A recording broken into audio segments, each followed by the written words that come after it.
your Zoom calls more efficient and better, and basically how to do Zoom calls. Hi everyone, welcome back to my channel. In today's video, I wanted to do a how to make your Zoom calls more efficient and better, and basically how to do Zoom calls, because all of us have now moved on to virtual meetings. If you're not an essential worker and you're not going into the office, you are most likely communicating with your coworkers through Zoom or Google Meet or WebEx or some sort of virtual meeting software. If you're at school, although it probably ended by now, you are taking classes online, and there's some etiquette that I think a lot of people don't think about, and I think it's really helpful for you to be the best participant, or even if you're presenting, in order for you to put your best self forward in order to make the most of this online world that we're now living in. So if you're interested on some Zoom tips, then keep on watching. So I can't take full credit for this because my husband actually found it on Seth Godin's blog. I'll leave the link in the description box below, but he had a lot of good points and I wanted to share them with you. The first point is, if you have the ability, use an external headset or microphone. So for me, I use my AirPods. Most of us have some sort of earphones that you can plug into your laptop that you can speak through that has a little microphone. And I think this is good because it amplifies your sound, makes you sound clearer, especially if you're going to be talking in a lot of meetings. If you're not really participating, if you're not even talking, if you're just listening, then you probably don't need to. But I think it's helpful because I noticed that if I'm talking from my laptop, even though my laptop is not that far away from me, my sound is not as clear and people can't hear me as well. Versus when I'm using my AirPods, it's literally right next to my mouth, and so I come off a lot clearer and louder, and people are able to hear me better. There's nothing worse than not being able to hear someone, not being able to hear someone well, or if their internet connection is bad and they keep cutting in and out. So if your internet is cutting in and out and you already know that your internet is bad, I would either try to turn off your video or just dial in by phone, because again, there's nothing worse than you trying to say something and you just keep going in and out and people are like, you know, Brittany, you keep breaking in and out, I can't hear you. Is there a way you can dial in better? So I really think it's important that if you don't have a strong internet connection, try to minimize the amount of breakups as possible if you're going to be doing a lot of talking. The next piece of advice is, if you're not talking, put yourself on mute. If you're the one presenting and you're basically going to be talking 95% of the time unless someone asks a question, then sure, leave yourself off mute. But if you only need to say one or two sentences, or you only need to talk for a small period of time, or if someone asks you a direct question, I always leave myself on mute. That way, in case there's a random loud truck that goes by, in case my husband says something, or he's in the kitchen, or you have kids running around, it's just less distracting if you don't have any external sounds and that everyone in the meeting can only hear the person that's talking.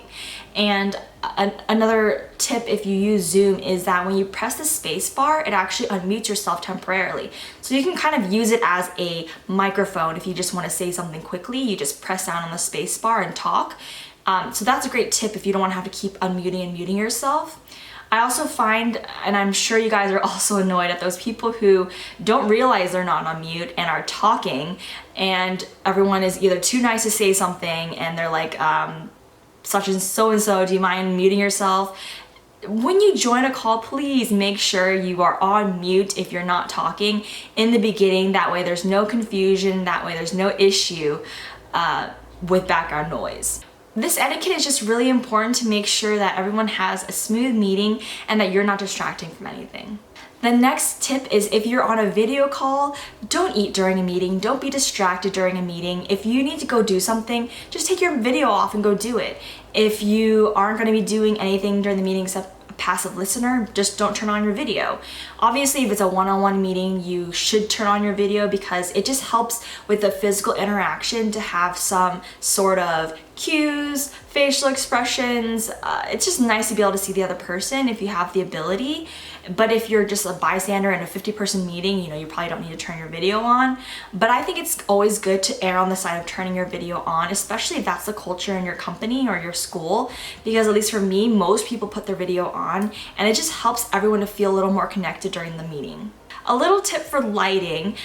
Usually you do not want to sit with a light source behind you because that will make you dark and backlit in the front, and it'll sort of play with the lights of the laptop and the computer, and it just will not look good. So if you have the ability to position yourself in a way that's best for video conferencing, make sure that the light source is facing you. Like right now, I'm facing a window, because that way you come off the most clear, you're bright, you're not dark, you're not kind of dingy looking. I think physical appearance, even in a virtual meeting and where your background is very important. That being said, if you have a messy background, if you have a lot of kids running around, if you have distractions, try to minimize those as much as possible. Try to find a more blank background. I know it's difficult with everyone being at home, and virtual backgrounds on Zoom are a good option.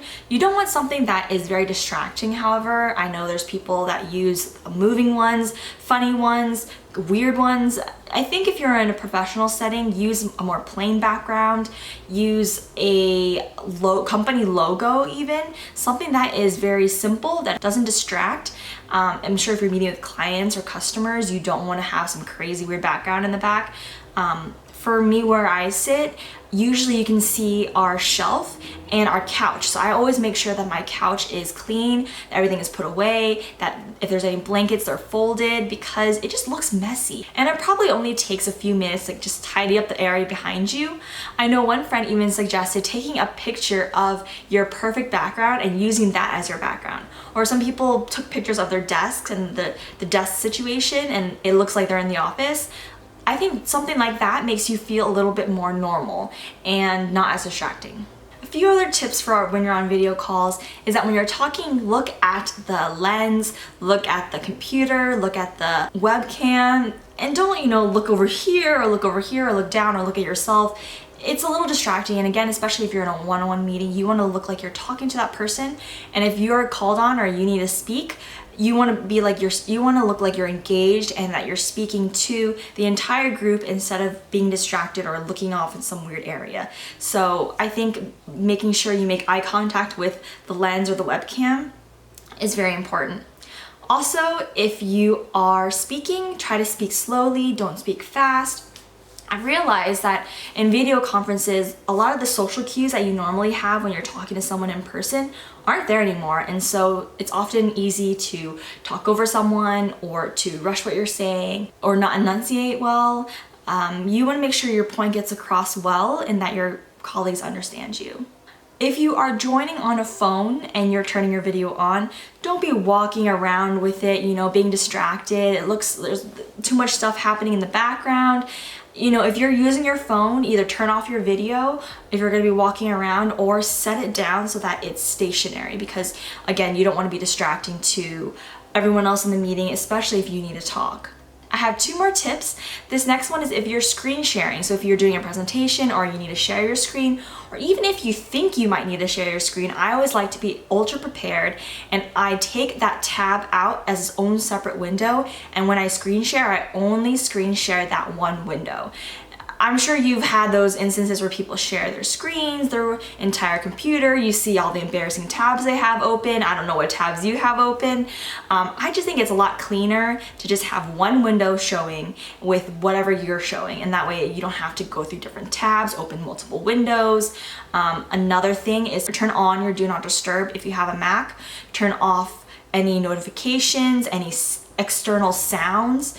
Obviously you can't mute yourself because then no one can hear you, or you can't hear them, but isn't it distracting when you're also looking at someone's screen, or when someone's talking and you hear these Slack sounds going off, you hear these email sounds, these pop-up notifications, these chat notifications? It's just a little unprofessional. So if you know you're going to be sharing your screen, just prepare a little bit beforehand, turn off notifications, mute certain tabs. You can mute tabs on Google Chrome. Make sure you are on Do Not Disturb so that if anyone messages you, it just doesn't show up as a pop-up. And usually if you're sharing your window, that helps to minimize those distractions if you forget to Do Not Disturb, because I believe I've tested this. If you get an email, for example, that comes through, it shows up on the pop-up on your screen, but it doesn't show up on the screen that you're sharing because it's only one window. The last tip is a Zoom specific tip, but if you want to spotlight someone or spotlight yourself, this helps because if people are in speaker mode, you know how every time someone talks, it shows them as the big screen. But if you have people that aren't on mute, if you have people that maybe talked for a little bit, but someone else is giving a presentation, it's sometimes nice to spotlight that person, and it's a capability that the host has. You just click on the three dots next to that person's picture and you just say spotlight this photo or spotlight this video or spotlight this person, and that will make sure that that person's picture is always big if they're the one presenting, if they're the one mainly talking. If you're the one mainly talking and you don't want other people to be distracting, then I think that's great ways, instead of it having to constantly bounce between different people or get stuck on someone that's rustling their papers or typing loudly. And also as hosts, you can always mute and unmute people. So just make sure that you are aware of those things, because again, I think the whole point of this Zoom etiquette is that we're all trying our best. We're all trying to make the most of virtual meetings, and you want to make sure that you get your point across, that you are seen as professional, and that people understand what you're saying, and that it looks like you put some effort into your work and that you're not just being rude or you're not taking other things into consideration. So I hope you guys enjoyed my Zoom tips. If you have any questions, of course, please comment below and let me know what questions you may have about virtual meetings or doing work online or work from home. I hope you are all staying safe and healthy. I know we're entering into a new phase where things are starting to slowly open back up again. But as usual, please give this video a thumbs up and subscribe for more content, and I'll see you guys in my next video. Bye!